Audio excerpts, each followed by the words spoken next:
1875 మార్చి 1న బ్లాంచే Monier birthday రోజు madam Monier ఇదే నీ కాకసారి చెప్తున్నా ఆ లాయర్ని మర్చిపో అని చెప్తుంది. బ్లాంచే మోనియర్ మాత్రం దీనికి ఒప్పుకోలేదు.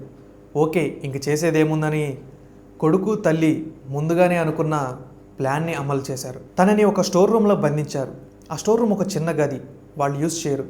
దాంట్లో అసలు గాలి కూడా రాదు, వెలుతురు కూడా రాదు. ఆ రూమ్కి ఒక చిన్న కిటికీ అనేది ఉంటుంది. ఈ బ్లాంచే మోనియర్ అరుపులు బయటికి వినిపించకుండా ఆ కిటికీ కూడా మూసివేశారు. అందగత్తె బ్లాంచే మోనియర్ ఇప్పుడు ఎలకలు బొద్దింకలు తిరుగుతున్న ఒక స్టోర్ రూమ్లో తన తల్లి చేత బందీగా ఉండబడింది. ఆ రూమ్లో బ్లాంచే మోనియర్ని కట్టేసి ఉంచారు. కూతురు రోజులు తరబడి ఆ రూమ్ని ఓపెన్ చేయండి అని అరుస్తూ ఉండేది.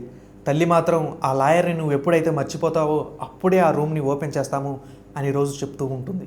బ్లాంచే మోనియర్ మాత్రం తన ప్రేమను మర్చిపోయేదే లేదని వాళ్ళకి తేల్చి చెప్పేస్తుంది. రోజులు తరబడి ఆ రూమ్లో నుంచి అరుపులు కేకలు వినిపిస్తూ ఉండేవి. ఇంటి చుట్టుపక్కల వాళ్ళు కూడా ఏం జరిగిందని తెలుసుకోవడానికి వచ్చేవాళ్ళు.